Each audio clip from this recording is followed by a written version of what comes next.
आज का वीडियो बहुत ही महत्वपूर्ण है। आज की वीडियो में मैं आपको बताऊंगा कि कैसे किसी व्यक्ति की प्रॉपर्टी बिना रजिस्ट्री कराए, बिना कोई एग्रीमेंट के दूसरे व्यक्ति के नाम चली जाती है।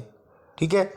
और जो भी लोग हैं उनका लाखों करोड़ों का या पूरी ज़िंदगी की कमाई जो होती है वो जो होती है चली जाती है। तो बताऊंगा कैसे ये फ्रॉड हो रहा है और क्या करें, इससे आप कैसे बचें वो भी मैं आपको बताऊंगा। किसी के साथ हो सकता है, जिसके नाम ज़मीन है उसके साथ ही हो सकता है फ्रॉड। इससे पहले दोस्तों मैं आपसे कहूँगा, यदि आपका प्रॉपर्टी से संबंधित या आप कोई ज़मीन खरीद रहे हैं, कौन कौन से डॉक्यूमेंट्स देखें जिससे आपके साथ फ्रॉड ना हो, या कोई भी आपका टॉपिक है तो आप मुझसे एडवाइस ले सकते हैं। आप मुझसे कांटेक्ट करने के लिए कांटेक्ट करना चाहते हैं तो कांटेक्ट नंबर वीडियो की डिस्क्रिप्शन में हमने दे रखा है। आते हैं अपने टॉपिक पर। देखिए, सबसे पहले मैं आपको बताऊं कि जैसे मान लीजिए आपके नाम कोई ज़मीन है तो उसके डॉक्यूमेंट्स होते हैं सरकार के पास भी, आप ऑनलाइन भी चेक कर सकते हैं। वैसा ही एक डॉक्यूमेंट्स है खतौनी, जो कि आप ऑनलाइन देखते हैं। मैंने नेक्स्ट वीडियो में बताया था कि आप कभी खतौनी देखकर ज़मीन ना खरीदें। आप विश्वास नहीं कर सकते खतौनी पे, कोई एक्सपर्ट ही आपको बता सकता है ये सही है गलत है। देखिए दोस्तों, ये कानून जो है वो बहुत गलत है। एक सेक्शन 32 और सेक्शन 38, इसमें क्या है, जैसे देखिए यहाँ पे मैं आपको थोड़ा समझाने की कोशिश कर रहा हूँ। सपोज दैट मान लीजिए आप 4 भाई हैं। ठीक है, ये 4 हैं, आप 4 भाई हैं, कमलेश, रमेश, रंजीत। आपका नाम है गिरीशचंद केदार सिंह। चारों के पिताजी का नाम केदार सिंह, यानी कि चारों एक ही पिता की संतान है। आपका नाम है गिरीशचंद केदार सिंह, आप मान के चलिए। ठीक है। और आपका खेत नंबर जो 512 है, यहाँ पे आप देख सकते हैं 512 जो है उसका रकबा है, कुल उसका क्षेत्रफल है 468 ईयर। अगर देखा जाए तो सबके हिस्से में लगभग 117 ईयर ज़मीन पड़ रही है। ठीक है भाई। अब मान लीजिए आपने अपनी ज़मीन बेच दी। ठीक है, नहीं भी बेची है तो भी आप जान लें। अब यहाँ पे आप थोड़ा मेरा सुन लें जो मैं कहना चाह रहा हूँ। मान लीजिए आपने क्या किया, 117 आपके नाम ज़मीन पड़ रही थी, आप गिरीशचंद केदार सिंह हैं, आपके नाम जो है वो 117 ईयर आपके हिस्से में पड़ रही थी 1/4। आपने किसी व्यक्ति को 45 ईयर बेची। ठीक है, 45 अगर ईयर बेची आपने तो आपकी ज़मीन कितनी बची, -45, यानी कि 72 ईयर आपकी ज़मीन बचती है। अब देखिए, सरकारी अधिकारी, सरकारी रिकॉर्ड, सरकारी जो भी कर्मचारी हैं, जो भी मशीनरी है, वो कैसे गलती करती हैं, कैसे लोगों का नुकसान करवाती, वो आप देख लीजिए। ठीक है, आपका नाम क्या बताया था मैंने, गिरीशचंद। अब देखिए यहाँ पर आदेश हुआ, एक व्यक्ति ने, गिरीशचंद ने एक व्यक्ति को ज़मीन बेची।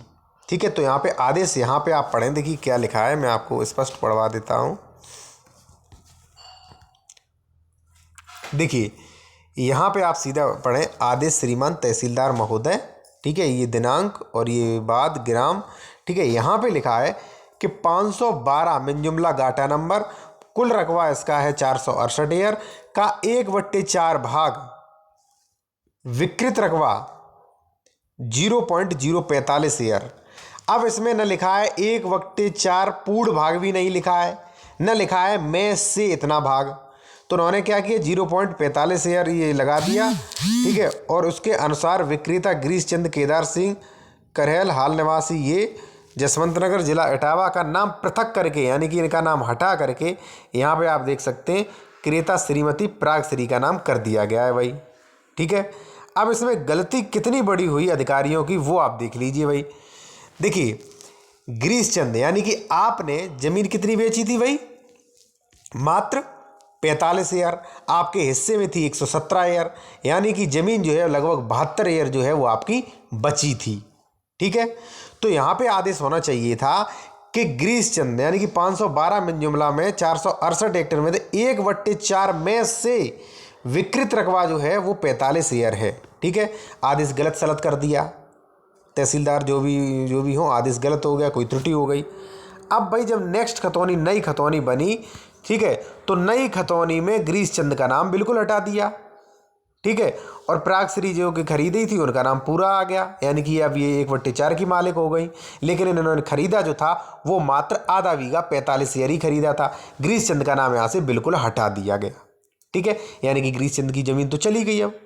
अब गिरीशचंद ज़मीन में हिस्सा लेना चाहते हैं, अपना नाम यहाँ पे दर्ज करवाना चाहते हैं, तो गिरीशचंद को यहाँ पे नाम दर्ज करवाना चाहते हैं। ठीक है, तो गिरीशचंद को सेक्शन 32 और 38 के तहत यूपीआरसी ये जो है 32 और 38 के तहत जो है वो मुकदमा दर्ज करना पड़ेगा। ठीक है, उसमें क्या होगा, कोई वकील हायर करिए, 32/38 का दावा, सारे डॉक्यूमेंट्स इकट्ठे करिए, फिर उसमें तहसीलदार के साइन करवाइए, फिर इसमें लेखपाल की रिपोर्ट लगवाइए पैसे देकर, फिर कानून को पैसे देकर, क्योंकि लेखपाल और कानून को बिना पैसे दिए काम नहीं करते 90%। ठीक है, उसके बाद तहसीलदार से फिर आप आख्या लगवाइए। उसके बाद जो है एसडीएम कोर्ट में जाएगा, एसडीएम आदेश करेगा कि हाँ आपका जो है आपका भी इसमें हिस्सा बचा है, फिर यहाँ पे नाम आपका दर्ज किया जाए। उसके लिए आपको लगभग 3 से 3 साल भी लग सकते हैं। किताब में लिखा है कि 3 महीने में प्रोसेस कर दिया जाएगा, लेकिन इसमें 3 साल भी लग सकते हैं। अब दोस्तों आप कहेंगे कि इसमें मेरा मुझसे क्या मतलब, तो देखिए आपके नाम सपोज दैट आज एक ज़मीन है, मान लीजिए आपके नाम जो है वो ज़मीन है, आपका नाम मान लीजिए है कमलेश सिंह केदार सिंह, आपके नाम ये ज़मीन चल रही है। हो सकता है कि नेक्स्ट खतौनी पे गलती से, लेखपालों की गलती से, जो भी अधिकारी हैं गलती से ये आपका नाम बिल्कुल हट जाए। ठीक है, अब आपका नाम हट गया तो इसमें ज़मीन ही नहीं बची आपकी, फिर आप एकदम आप जो है एकदम भड़बड़ाएंगे भाई। ठीक है, आप परेशान हो जाएंगे, अरे भाई ये क्या हुआ, मेरी ज़मीन चली गई। आप भागते भागते जाएंगे वकील के पास, फिर आप वकील कहेगा 32/38 में मुकदमा करिए। लेकिन जबकि ये गलती जो है लेखपाल और राजस्व जो भी अधिकारी हैं उनने की है, फिर आपको पैसा भी खर्च करना पड़ेगा, समय भी खर्च करना पड़ेगा, मानसिक तनाव में भी रहेंगे आप, और जो है आपको सारी परेशानी है, जबकि गलती आपने नहीं की। इसके अलावा यदि मान लीजिए आप 4 भाई हैं, ठीक है, मान लीजिए मान लीजिए इसमें 5वां ए का नाम जुड़ जाता है, ए सन ऑफ राम सिंह यादव। ठीक है, गलत तरीके से नाम आ जाता है गलती से, तो इसमें 5 नाम हो गए, यानी कि एक पार्टनर और बन गया इस घाटे में। तो आपको फिर 32/38 का आपको भी मुकदमा डालना पड़ेगा कि भाई इसका नाम हटा दिए जाए, क्योंकि एक को पता चल गया कि इसमें मेरा नाम आ गया, तो वो कहेगा नहीं ये ज़मीन मेरी है। तो अगर नाम हटवाना है फिर भी आप जाइए 32/38 का मुकदमा करिए, जाके केस लड़िए जाके। यदि आपके पिताजी का नाम गलत हो गया, मान लीजिए आप कमलेश कुमार हैं, आपके पिताजी का नाम जो है आप कमलेश कुमार हैं, यहाँ पे का की जगह वाह हो जाए विमलेश कुमार हो गए, तो भी आप 32/38 में जाइए, केस करिए, पैसा खर्च करिए, लेखपालों के चक्कर काटिए तहसील के। अगर आपके पिताजी का नाम गलत हो गया फिर भी 32/38 का मुकदमा करिए, कोर्ट कचहरी के चक्कर काटिए 2-3 साल तक। ठीक है, अगर मान लीजिए आपका गाटा संख्या गलत हो गया, 512 की जगह 513 हो गया, फिर भी आप चक्कर काटिए। यदि आपका रकबा कम हो गया, 468 की जगह 450 हो गया, ठीक है, रकबा सही कराना है, तो भी आप 32/38 को जो है मुकदमा डालिए।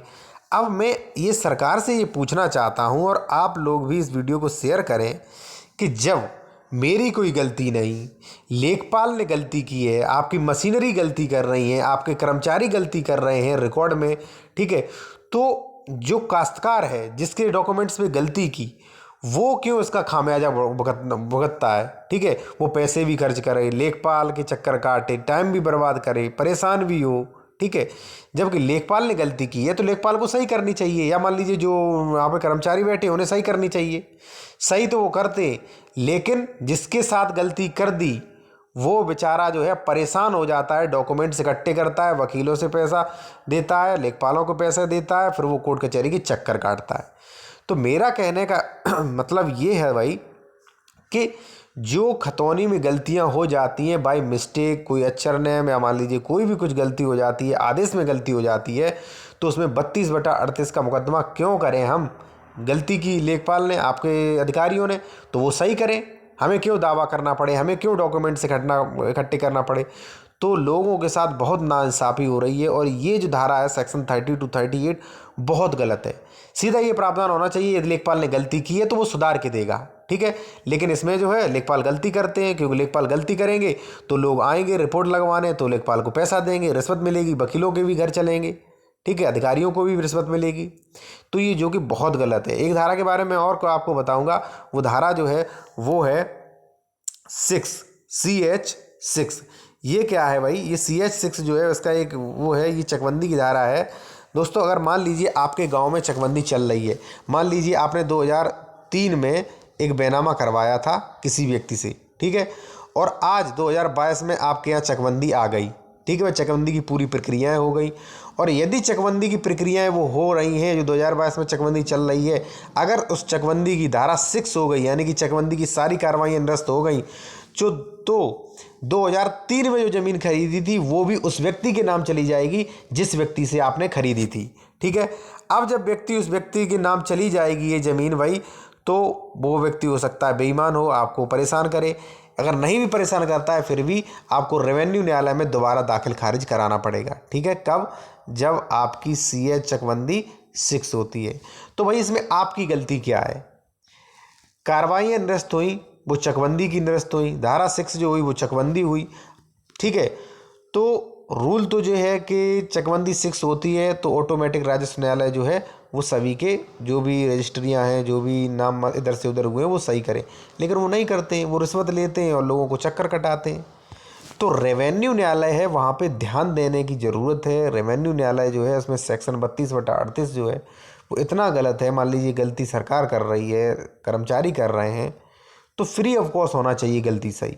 ठीक है, मान लीजिए हमारी माता का नाम गलत हो गया, पिता का नाम गलत हो गया, तो हमें 32/38 में नहीं आना चाहिए। सरकार कोई सीधा नियम बनाए कि आप भाई ऐसा करिए, आप लेखपाल से जाइए, लेखपाल से मिलिए और उनसे कहिए गलती हो गई, प्रार्थना पत्र दें और सही हो जाएगा 10 दिन में या 20 दिन में।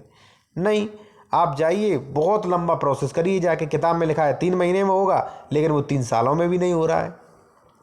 तो ये कुछ ऐसे कानून की गलत जो है, इसमें बहुत खामियां हैं जो कि सरकार को सही करनी चाहिए।